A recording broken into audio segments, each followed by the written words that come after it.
Welcome. This is Apotheker, a pharmacist small talk. We are talking about health issue until an absurd question with Anita Wijayatmiko on the mic and Yanis Aditya Mahendra. Enjoy. Hari ini 31 Januari 2021. Kembali lagi bersama saya Anita Wijaya dan rekan saya Yanis Aditya Mahendra dalam acara Apotheker. Nah, jadi hari ini tuh kok ada C-nya nih? biar rame. Jadi hari ini kita kedatangan guest star lagi ya Nis ya. Kali ini lebih lebih fenomenal. Waduh. Guest star. Fenomenal. Karena dia dari jauh ya kan. Dari Kalimantan. Kalau yang kemarin masih area Jawa, ini sudah diimpor dari Kalimantan. Kita sambut, ini dia Sofi. Hai Sofi. Halo C, halo Yanis. Ya, jadi Halo. buat teman-teman, Sofi ini adalah seorang dokter. Terus sekarang dia lagi di Kalimantan. Oke, Sofi, boleh kenalin dulu sekilas kepada teman-teman, latar belakangnya dari mana, terus studinya dulu di mana, terus sekarang kesibukannya apa? Oke, halo semuanya. Perkenalkan, nama saya Sofi. Jadi saya seorang dokter umum, asalnya dari Banjarbaru, Kalimantan Selatan, dan saat ini menjadi buka praktek dokter umum di Banjarbaru. Dulu sekolahnya di FK UNER. Keren. Banjarbaru tapi aman ya Sof dari banjir-banjiran? Alhamdulillah aman kalau Banjarbaru. Yang kena itu daerah Banjarmasin, Hulu Sungai gitu sih. Itu jauh dari rumahmu? Iya, sekitar 1 jaman lah. Oh, aman berarti. Sekarang bukan praktek mandiri, nggak kayak kerja di rumah sakit atau di klinik gitu? Iya, sebenarnya kan emang dari awal itu rencananya pengennya itu kerja di rumah sakit terus buka praktek sendiri gitu kan. Iya. Tapi ternyata pas balik ke sini di Banjarbaru sendiri belum ada lowongan untuk dokter umumnya. Ya udah akhirnya kan daripada nganggur, ya udahlah kita coba dulu buka praktek mandiri gitu. Sebelum nanti kalau misalkan ada lowongan ya tetap akan apply sih, mau coba. Soalnya kalaupun ada lowongan itu harus merantau lagi. Jujur aja masih agak capek gitu kalau merantau. Masih mau istirahat dulu lah di rumah. Tapi dulu kenapa kok buat kuliah dokter sampai merantaunya jauh banget sampai ke Jawa? Oh, kalau itu sih satu karena emang rezeki kali ya. Waktu itu kan entah waktu itu tertariknya itu pernah study tour kan ke UNER. Yeah. Habis itu kayak kepikiran kayaknya asik kalau misalkan kuliah ke Jawa gitu karena bisa ngerasain hidup mandiri gitu sebenarnya. Tapi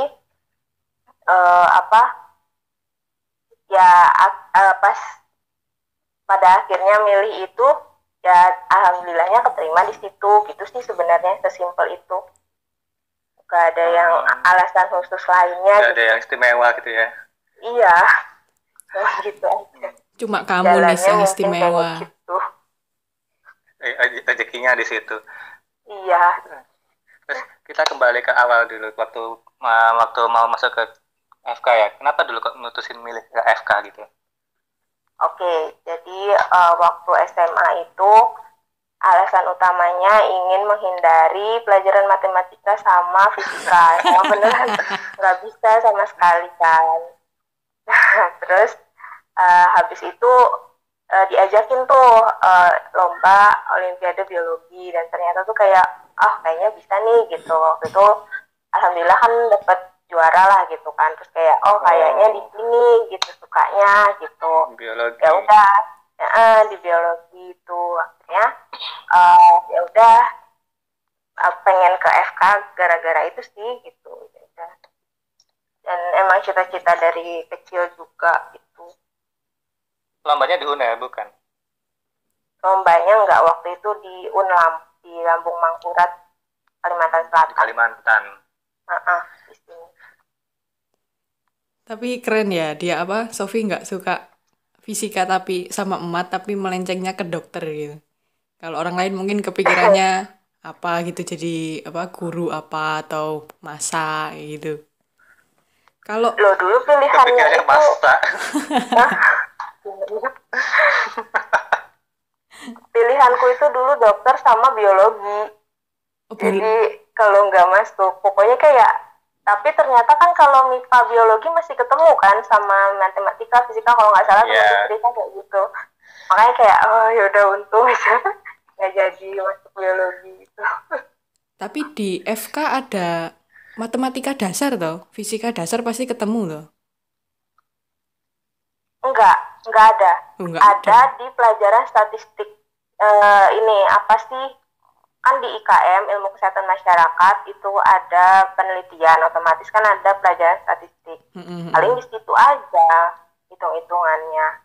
Oh, Kalau Matematika dasar juga nggak ada.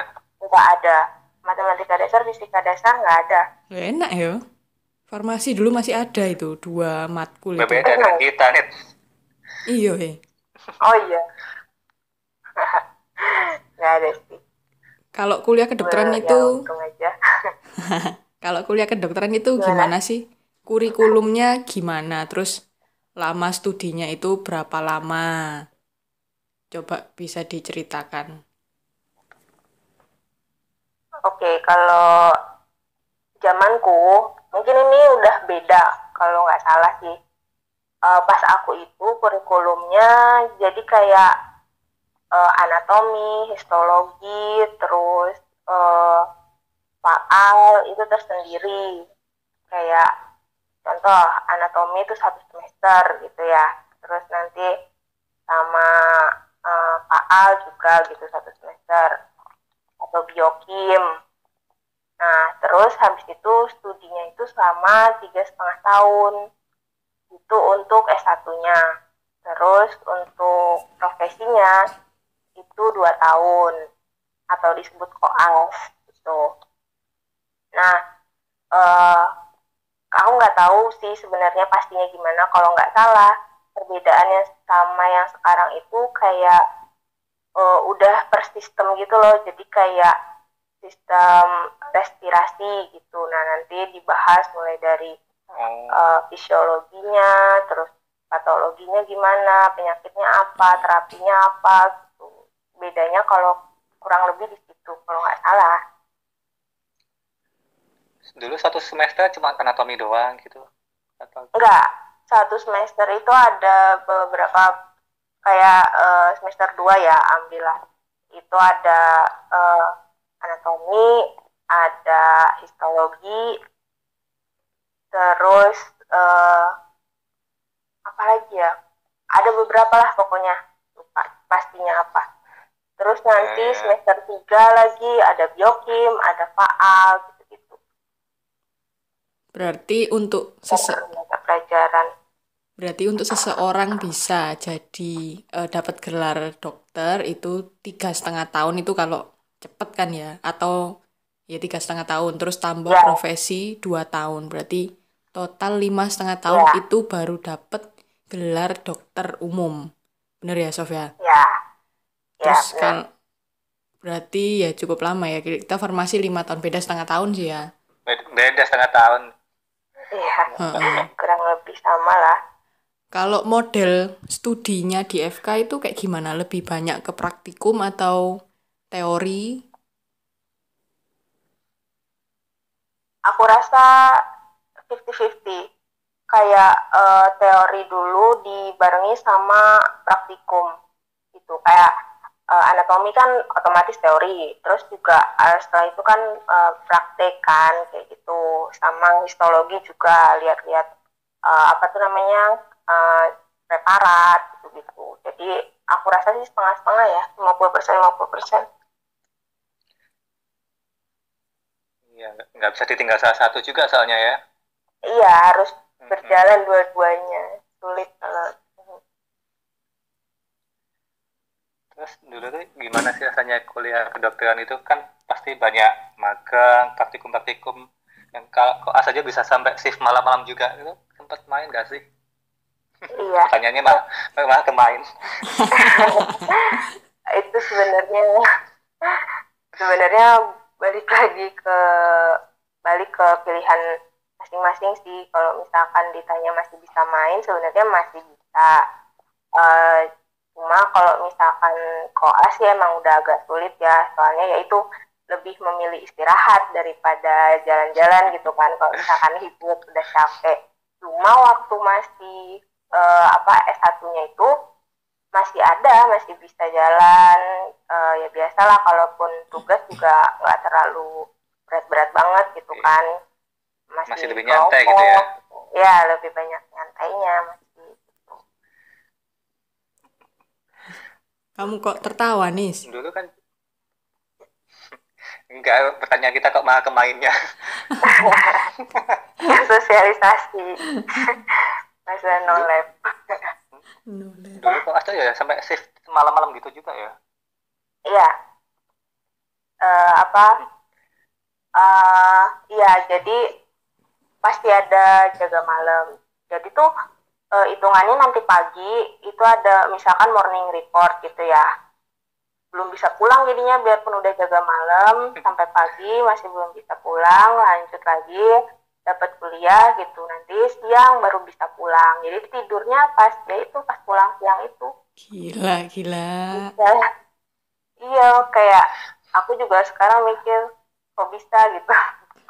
Kayak gitu ya, bisa-bisa aja lah. Sof, aku kepo. Koas itu kepanjangan dari apa? Koasisten. Oh. Oke. Padahal kok sendiri kan udah asisten ya? Iya. Jadi iya. Iya. Makanya. Asistennya asisten. Iya, asistennya asisten. Berarti tadi kalau agak mundur lagi, kronologi untuk bisa jadi dokter itu kan tadi 3,5 tahun terus tambah 2 tahun magang. Nah itu di magangnya itu kamu di mana aja, terus ada nggak misalnya kejadian drama yang paling kamu ingat gitu ketika magang di tempat itu? Oke. Kalau dari UNER sendiri kebanyakan itu di Rumah Sakit Dr. Sutomo. Kita koasnya di situ. Tapi juga waktu misalkan opin itu ada ke Sidoarjo, terus ada ke rumah sakit lain lah di Surabaya, lupa namanya. Nah, tapi emang kebanyakan di Dr. Sutomo, di rumah sakit Dr. Sutomo itu. Nah, drama yang paling inget sih waktu dimarahin pasien. Jadi kenapa? Keluarga pasien, lebih ke dimarahin keluarga pasien. Jadi itu kan ceritanya, jadi pasiennya ini kan lagi kritis kan. Habis itu semua keluarga panik lah, wajar kan panik. Habis itu kan ada yang namanya dokter PPDS kan, lagi ngambil studi dokter spesialis. Nah itu kan minta tolong ke kita, ke aku gitu, kayak Dek, ini tolong resepin ini katanya. Oh ya dok, oke gitu. Yaudah akhirnya kan aku tulisin, udah gitu aku kasihin kan ke keluarga pasien. Mas ini diambil dulu resepnya gitu. Nah terus si dokter PPDS ini bilang kayak, Dek tambahin lagi katanya satu item pokoknya, kalau nggak salah tuh urine bag waktu itu. Dia tambahin ini urine bag katanya. Terus kan otomatis aku bilang kan ke keluarganya kayak, Mas ini ada satu tambahan resep lagi gitu daripada nanti bolak-balik gitu kan. Nah terus si keluarganya ini kayak marah-marah gitu ke aku kayak, lu gimana sih, ini tuh pasien bukan kelinci percobaan gini-gini gitu kayak oke gitu ya udah gitu terima aja lah gitu. Terus bener-bener yang kan di lorong kan, jadi bener-bener dilihatin sama keluarga pasien lain gitu. Terus ya udah gitu, sabar itu sih yang paling inget ya. Mungkin karena dia panik ya kan, apa? Kalau saya sama keluarga pasien paling banyak drama sih. Iya bener. Iya. Tapi Jadi harus ngerti aja lah, mereka juga lagi kan. Lagi bingung juga. iya benar. Berarti magangnya selama 2 tahun itu cuma di ya rumah sakit tadi selain Sutomo, terus ada yang di Sidoarjo, ada yang dapat kayak di puskesmas atau di klinik. Ada di puskesmas itu ini stase ilmu kesehatan masyarakat IKM. Nah itu magangnya di puskesmas kita ditempatinnya. Tapi itu aja. Kalau yang lain, maksudnya mata kuliah lain enggak ada. Oke, terus aku kepo nih Sof. Berarti di FK juga pasti diajarin toh cara untuk komunikasi ke pasien ya kan? Misal nih untuk mengabarkan sesuatu yang nggak enak gitu ke keluarga pasien gitu. Itu ada tekniknya berarti ya? Kamu bisa bagi sedikit gimana teorinya lah. Oh ya, Breaking Bad News ya. Iya, kalau apa ya yang pasti kita lihat dulu kan kondisi keluarganya tuh gimana gitu kan. Kita jelasin kondisi pasien saat ini gimana gitu.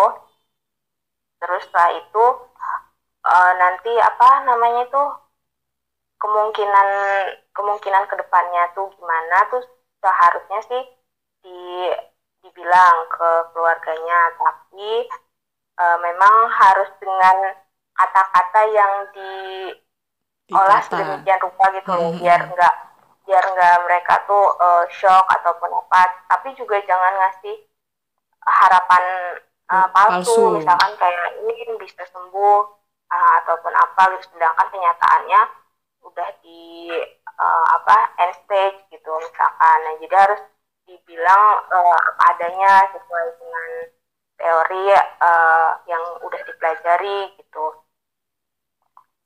Terus kalau misalkan pasien keluarganya itu ya otomatis kan sedih gitu ya, ya kita juga harus berempati sama mereka gitu.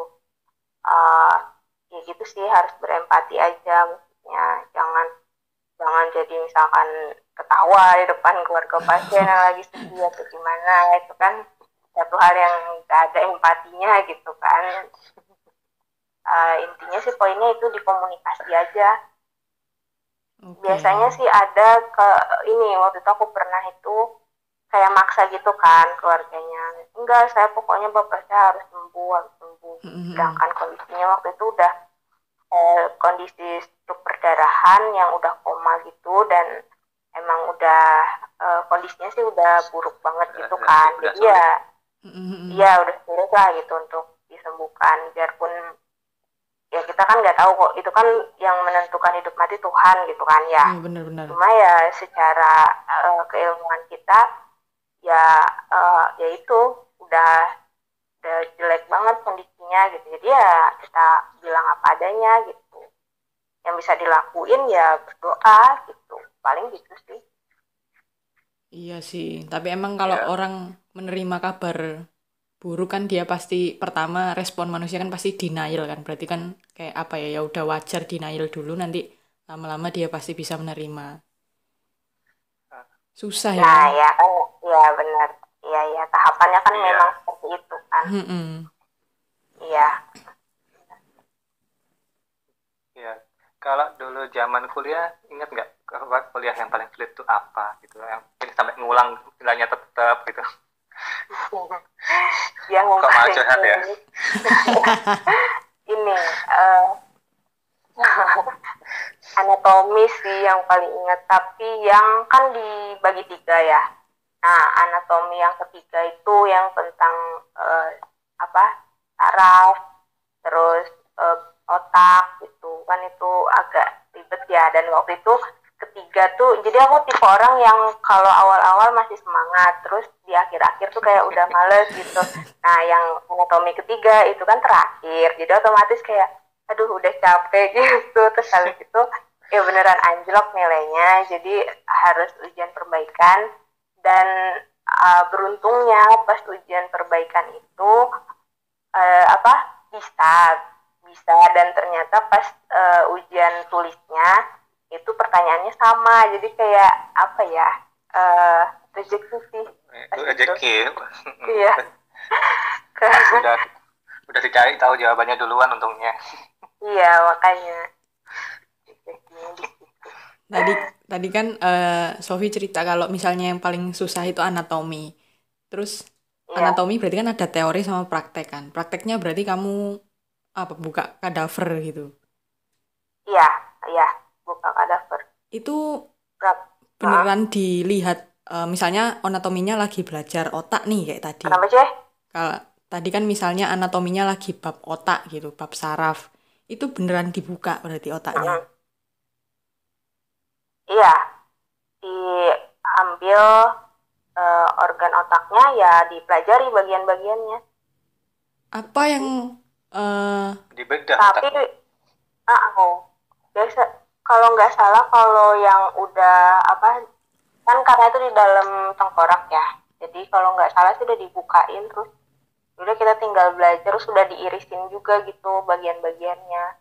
Jadi kita tinggal belajar anatominya aja, nggak usah ngebedah lagi gitu. Ingatku kayak gitu. Oke, tapi ketika mau praktikum kadaver itu ada nggak ritual-ritual khusus? Ini hoax, nggak tahu fakta yang didengar dari anak-anak di luar FK. Oke, nggak ada ya, nggak ada ritual khusus. Cuma pas lagi awal pertama kali ya cuma dibilangin aja gitu, jangan. Maksudnya kan ini dulunya juga manusia gitu, jadi hormatin gitu, jangan sembarangan.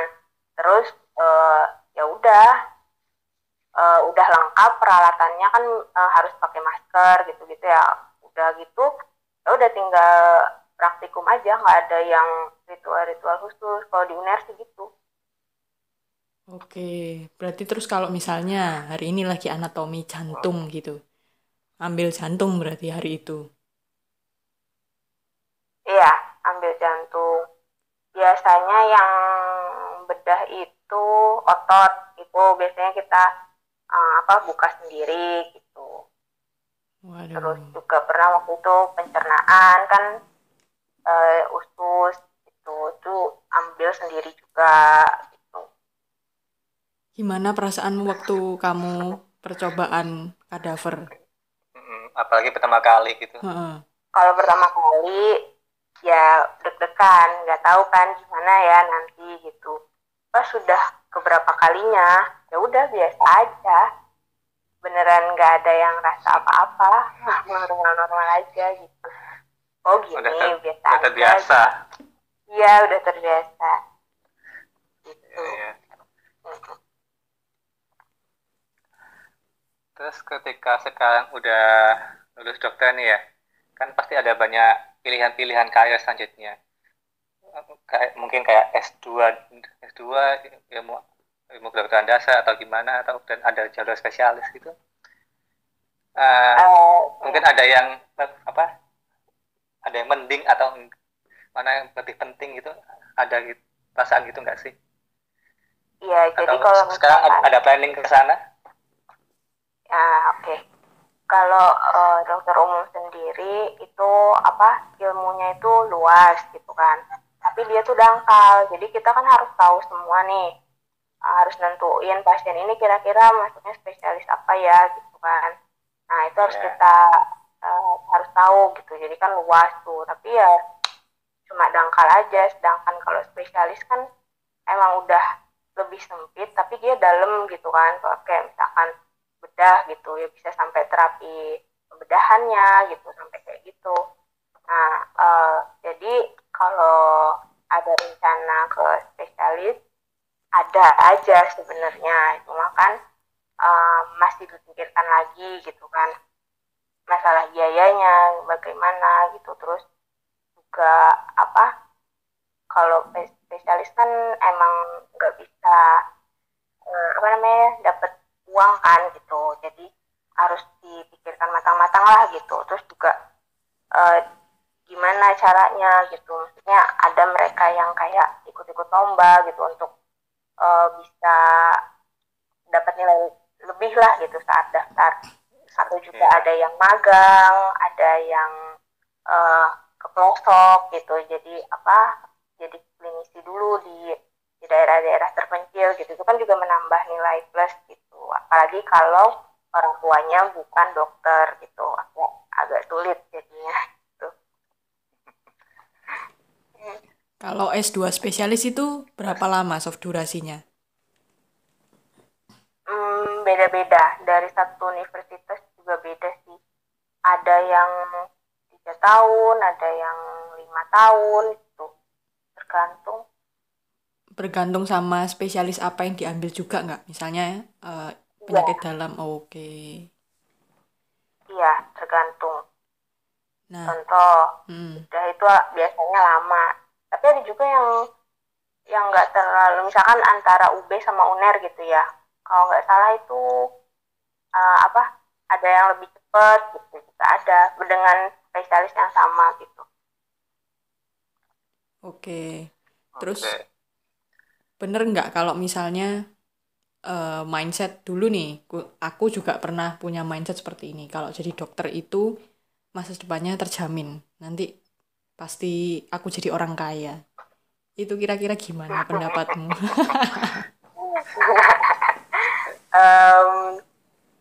Masa depan terjamin sebenarnya kalau dokter itu dimanapun pasti bisa hidup kan, kalau misalkan hidup gitu. Soalnya kayak misalkan nih kita ke daerah gitu, terus ternyata orangnya kurang mampu, tapi kan mereka pasti kayak kalau misalkan dibantu oleh kita, mereka pasti bawain makanan, apa hasil kebunnya mereka gitu. Jadi kan ya untuk hidup bisa aja. Cuma kalau misalkan bisa kaya atau enggak, kalau sebagai dokter umum sulit sih. Jadi effort yang dikeluarkan itu harus lebih besar kalau misalkan mau kaya saat menjadi dokter umum gitu.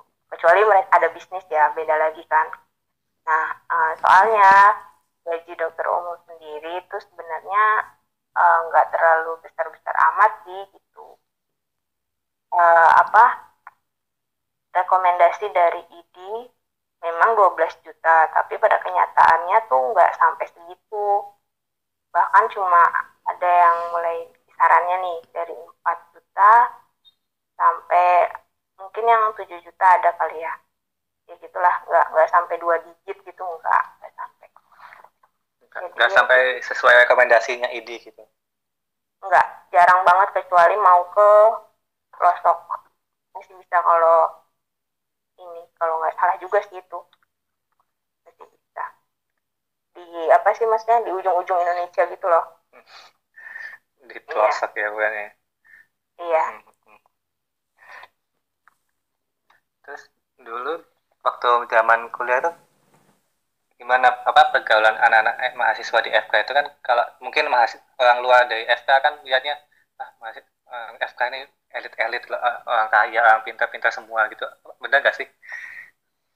Oh iya, beragam sebenarnya. Anak FK itu beragam. Jadi kayak mulai dari ada yang pinter gitu ya, terus ada yang gaul banget, ada yang biasa-biasa aja, termasuk aku gitu, termasuk keduanya. Jadi macam-macam, sama aja sih sama prodi lain juga pasti kan kayak gitu kan. Tipe anaknya beragam. Cuma ya mereka baik gitu. Jadi kayak ya udah kita sesama, ya udah baik aja gitu. Nggak ada yang merasa paling superior atau gimana. Yang lebih gitu ya, Mbak? Iya, nggak ada sih. Kalau tergantung pilihan aja lah gitu ya. Iya, tergantung pribadi masing-masing lah. Kalau FK berarti maksudnya mahasiswa FK itu apakah sebagian besar ya berasal dari keluarga dokter? Bapaknya dokter, ibunya dokter. Bagian besar atau enggak, aku juga enggak survei ya, C. Tapi kalau banyak, iya banyak sih pasti. Soalnya kan kayak kecenderungannya orang tuanya dokter, mereka juga pengen anaknya meneruskan gitu. enggak itu. Tapi kalau sebagian besar atau enggak tahu sih, enggak survei. Iya. Oke. Terus kalau misalnya tadi nih, aku kepo. Kalau misalnya udah studi 3,5 tahun, dapat sarjana kedokteran, terus mau misalnya break dulu 10 tahun gitu misalnya, kerja yang lain. Misalnya eh, nggak buka praktek dokter umum, misalnya kerja yang lain nih, kerja apa ya? Contohnya pakai masak kayak ya koki gitu misalnya. Terus nanti mau balik dokter lagi gitu atau lanjut S2 bisa berarti Sof. Lanjut koas lagi bisa, tapi aku nggak tahu batas waktunya itu apakah ada atau enggak. Itu aku kurang tahu. Tapi ada kakak kelasku itu yang dia milih nggak ngelanjutin koas, terus dia sekolah S2 lainnya gitu. Nah, apa bisa aja. Tapi ada sih waktu itu juga yang dia cuti dulu gitu ya, cuti. Terus habis itu dia nerusin lagi koasnya gitu. Ada juga yang kayak gitu. Terus kalau misalkan mau lanjut PPDS, ya mereka harus menyelesaikan dulu koasnya, baru bisa lanjut ke PPDS gitu. Kalau dari berarti kalau dari udah sampai step level dokter mau ke PPDS itu jedanya juga nggak ada batasannya, bebas. Nggak ada. Kalau di UNER itu selesai kan setelah koas, lulus ujian, terus kan ada internship. Nah, kalau di UNER itu diperbolehkan selesai internship langsung daftar PPDS. Cuma kalau di UI ada syaratnya itu 1 tahun dulu mengabdi kerja gitu ya, terus baru boleh daftar PPDS. Jadi beda-beda peraturannya.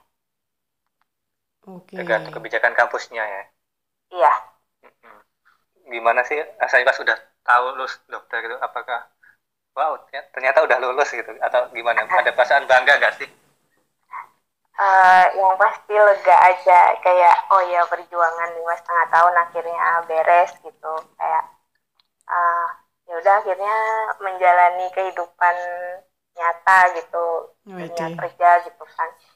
Kalau ada bangga atau enggak, lebih ke senang aja, udah bebas gitu. Udah bisa selesai aja gitu. Sebenarnya kalau aku iya lebih ke situnya sih. Oke. Terus padahal menuju ke dunia kenyataan ya. Iya. Agak khawatir juga gimana bisa nggak ya ini dunia kerja gitu kan, saya udah dilepas, sudah kita yang bertanggung jawab gitu. Iya.